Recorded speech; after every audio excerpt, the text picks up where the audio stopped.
પછી એક વખત વિઝિટ કરવા ગયેલા હતા કોઈ સંસ્થાના માધ્યમે, અને જ્યારે વિઝિટ કરવા ગયેલા હતા અને ત્યારે જે ભૂકંપ પીડિતને જે પરિસ્થિતિ ત્યાં જોયેલી હતી, એના પછી એમને થયું કે ખરેખર અહીંયા જે બાળકો છે અત્યારે કોઈ પણ પ્રકારના શિક્ષણથી વંચિત છે.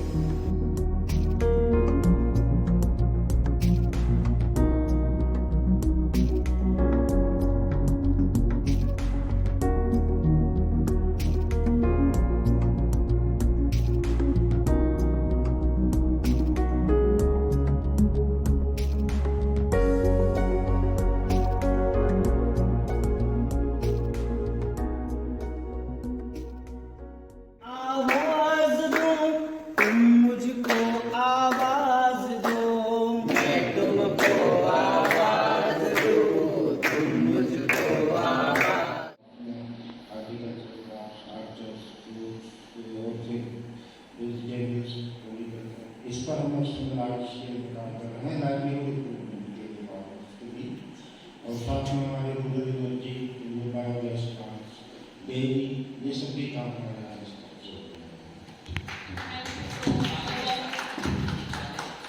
बहुत ही अच्छे से आपने एक्सप्लेन किया अपने काम को, फोटो का भी बहुत अच्छे से आपने एक्सप्लेनेशन दे दिया. तो सेकंड कुछ एक दो मिसिंग भी हो सकते हैं, तो उसको आगे ले जाएंगे.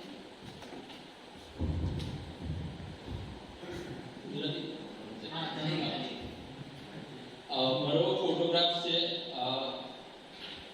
ચાંદો અને વાદળ, એટલે કે ચાંદની રાત. મારું એનજીઓ છે પ્રભાત ફાઉન્ડેશન, મતલબ કે એક સૂરજ પણ મારા હાથમાં એક ચાંદો છે, એટલે બંને 24 કલાક એક સતત કાર્યરત છે એવું ફોટા વિશે કહી શકીશ. અને મારી ઓળખાણ આપું અમે કાર્ય કરીએ છીએ દરેક કેટેગરીના ડિસેબલ્ડ લોકો માટે, એટલે કે અક્ષમતા ધરાવતા. અને મોદી સાહેબે સરસ મજાનું નામ આપ્યું છે દિવ્યાંગજન. તો એમાં મંદબુદ્ધિતા હોય, અંધત્વ હોય, હાથે પગે અપંગતા હોય, કે શ્રવણ મંતા હોય. અને હવે 2016ના ધારા મુજબ તો 21 પ્રકારની અક્ષમતા બતાવી છે, જેના ઉપર અમારે કાર્ય કરવાનું છે. તો અમારા કાર્યક્ષેત્રમાં દાહોદ, પંચમહાલ, મહીસાગર 3 જિલ્લા છે. ટોટલ અમારો फील्ड અને કેમ્પસનો સ્ટાફ लगभग 200 जना છે. અને स्पेशल स्कूल का एक बहुत बड़ा हिस्सा है, तो उसी के तहत ये सोच आई कि एस्पिरेशनल डिस्ट्रिक्ट कोलैबोरेटिव में सभी लोग साथ में आएँ और कार्य करें. तो अभी इस मीटिंग को बुलाने का भी उद्देश्य यही है.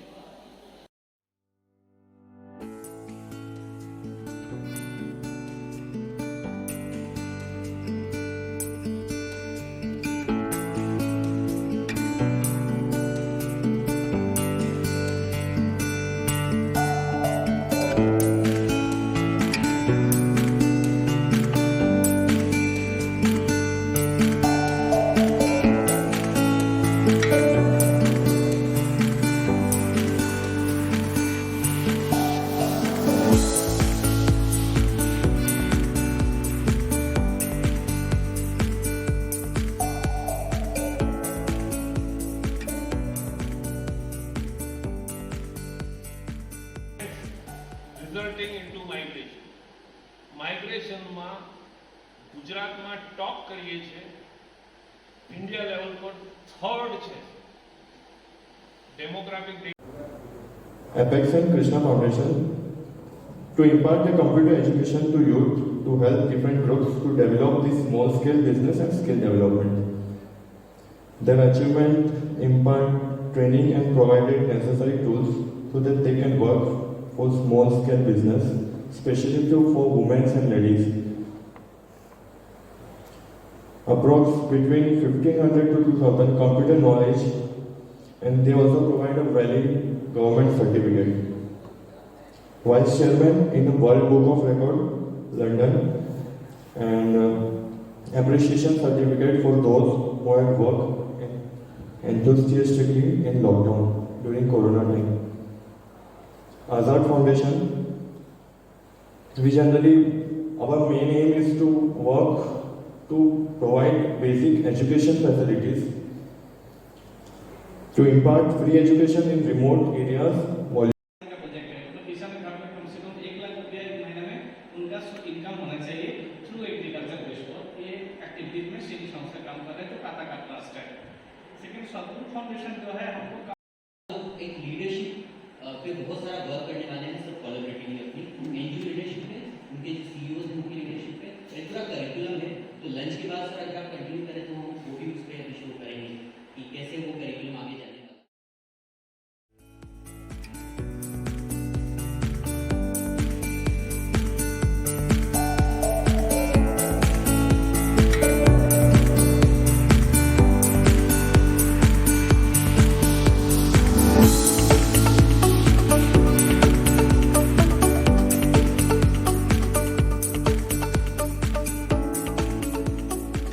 करियर काउंसलिंग के सेशन किए थे। तो अभी हमारा एक एप्लीकेशन लॉन्च हुआ है मेरा योगदान करके, जो पिरामल फाउंडेशन ने खुद जनरेट किया है। तो ऐसे ही जैसे आज हम सब एनजीओज एक साथ आए थे तो उसमें as a NGO party paper में અત્યારનું પેલું કાર્ટૂન જે છે અને પેપર બલ્બ બનાવીને હા એમાંથી મૂળતાની માટી અને પેલો ધાવડાનો ગુંદર ને બધું કરીને આ બધી વસ્તુ બનાવડે છે અને આપણે 10 યુવાનો એવા તૈયાર કર્યા છે એ લોકોને ત્યાં જ ઘરે રોજગારી મેળવી શકે એ રીતના પ્રયાસ છે કારણ કે એ લોકો મોટા ભાગના એમના ચાઇલ્ડ લઈને ત્યાં બહાર માઇગ્રેશનમાં જતા રહે છે પણ એનું પછી માર્કેટિંગ કેવી રીતે અત્યારે તો સ્થાનિક ત્યાં જ કરીએ છીએ પણ એની માટે એક અમારો એ છે કે ગવર્મેન્ટ અમને કોઈ જગ્યા કે તેવું પ્રોવાઈડ કરે તો થોડું સહેલું થઈ જાય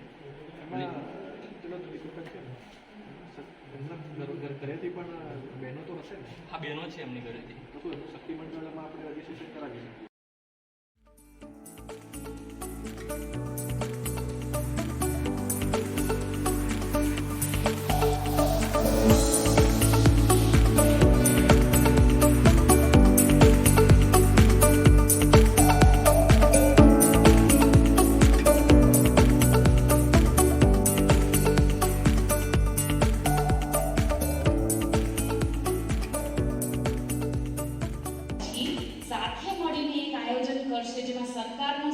સરકારનું માર્ગદર્શન હોય અને એ આયોજનને આગળ વધારશે. એ લોકોની જે 2 વર્ષનો રેસિડેન્શિયલ પ્રોગ્રામ છે એમાં અલગ અલગ પ્રવૃત્તિઓ હોય છે. પબ્લિક સિસ્ટમ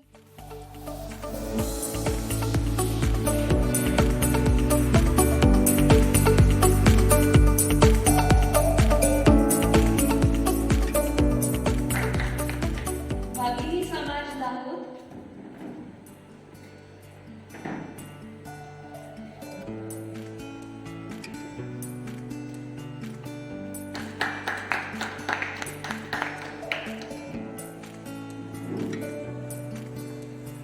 Piramal Foundation,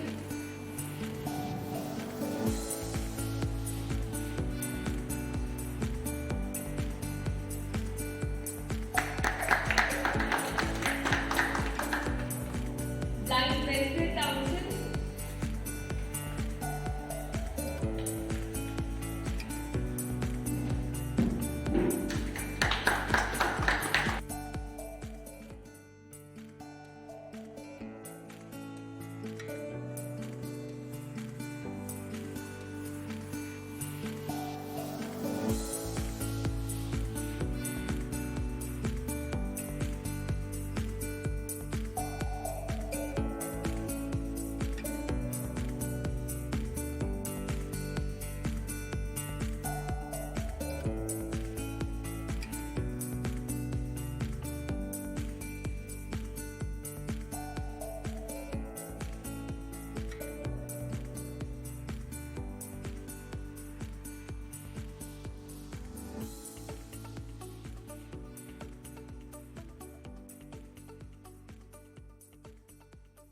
मैं ये डिस्ट्रिक्ट में एज ए वीडियो अभी 6 महीने से आया हूँ। कोई एनजीओ 2-3 एनजीओ को छोड़ के मेरी बाकी ज़्यादा एनजीओ से भी मुलाकात इतनी हुई नहीं है और काफ़ी सालों से यहाँ पे एनजीओ क्योंकि हमारा जो क्षेत्र है काफ़ी कठिन क्षेत्र है और काम करने के लिए ग्रास रूट लेवल पे गवर्नमेंट को भी दिक्कत आती है तो ऑब्वियसली एनजीओ को तो उससे भी ज़्यादा दिक्कतें आती होगी और हर एनजीओ अपने अपने अलग अलग एक थीम को लेके आगे बढ़ रहा है। तो मैंने ये देखा 6 महीने में कि इतना जो इन्वॉल्वमेंट या फिर कम्युनिकेशन की बात कर लीजिए कि विद गवर्नमेंट में होना चाहिए वो उतना अभी यहाँ पे हुआ नहीं। मे भी हो सकता है कि पहले होता होगा बट बिकॉज ऑफ कोविड काफ़ी सारी चीज़ें अभी बंद हो गई थी तो मे भी वो थोड़ा कम्युनिकेशन गैप अभी आ गया है तो उसको हम लोग फिर से पुनः स्थापित करने की कोशिश करेंगे। और जब जहाँ तक मेरी बात है तो मेरी ऑफिस में आप सकते हैं। मंडे और ट्यूसडे तो मैं और कोशिश करता हूँ कि ऑफिस में ही रहूँ। उसके बाद के दिनों में हम लोग ज़्यादातर टूर्स और वगैरह हम लोग करते हैं। तो कोई भी ऐसे हिचकिचाने की ज़रूरत नहीं है। कोई भी सजेशन हो, कोई भी काम हो, जो भी हो आप लेके सीधा मेरे ऑफिस में आ सकते हैं। मैं ज़्यादातर किसी को वेट करवाता नहीं है, जैसे कोई मीटिंग चल रही है तो आप निश्चित होकर आ सकते हैं। तो मैं भी जान सकूँ कि आपको क्या दिक्कतें आ रही है, क्या हम लोग गवर्नमेंट की ओर से कर सकते हैं।